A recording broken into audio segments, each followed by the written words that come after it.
Donc, si je suis un bon chrétien, j'aurai jamais de problème avec la dépression. Right?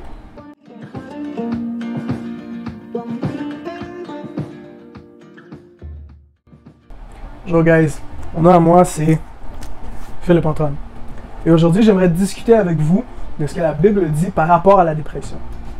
Maintenant, si vous avez déjà eu des problèmes avec la dépression, vous avez probablement entendu des gens dans l'église vous dire des choses, puis c'est pas parce qu'ils étaient mal intentionnés, mais ils vous ont probablement déjà dit des choses dans le genre « Ah tu sais, si tu prierais plus, si tu aurais plus de foi, tu sentirais probablement pas toutes ces émotions-là. » La question qu'on se pose après des discussions comme ça, c'est est-ce que c'est réellement ça que la Bible nous dit?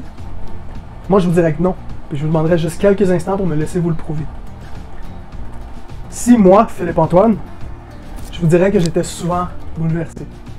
Je vous disais que j'étais souvent attristé de me faire rejeter par les gens que j'aimais le plus.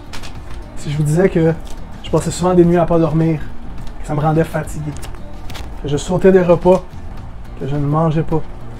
Si je vous disais que j'ai eu beaucoup de souffrance dans ma vie et que, résultat de ça, je suis souvent triste. Est-ce que vous savez comment est-ce que vous décririez Philippe Antoine? Et vous diriez que Philippe Antoine est dépressif. Maintenant, qu'est-ce qui est spécial à propos de toutes ces émotions que j'ai mises ici? C'est que c'est toutes des émotions que les auteurs de la Bible nous disent que Christ a vécu. Ce qui est important de se rappeler par rapport à Christ, c'est que oui, Christ est Dieu, mais Christ est aussi un homme. Et donc il a vécu toutes les mêmes émotions que vous et moi on pouvait vivre. Il y a une journée en particulier où est-ce qu'on nous dit qu'un ami très proche de Christ est en prison, que Christ se fait persécuter par les autorités religieuses, par les gens autour de lui, que les gens le rejettent.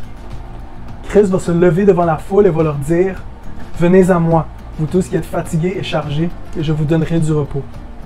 Car mon joug est doux et mon fardeau léger. » Maintenant, si on remarque ce passage, nulle part où est-ce que Christ nous dit que tout va bien aller, qu'il n'y aura jamais de problème. Au contraire, Christ nous promet un joug doux et un fardeau léger. C'est bon de se rappeler de toutes ces choses-là dans notre vie de tous les jours. On n'est pas tout seul.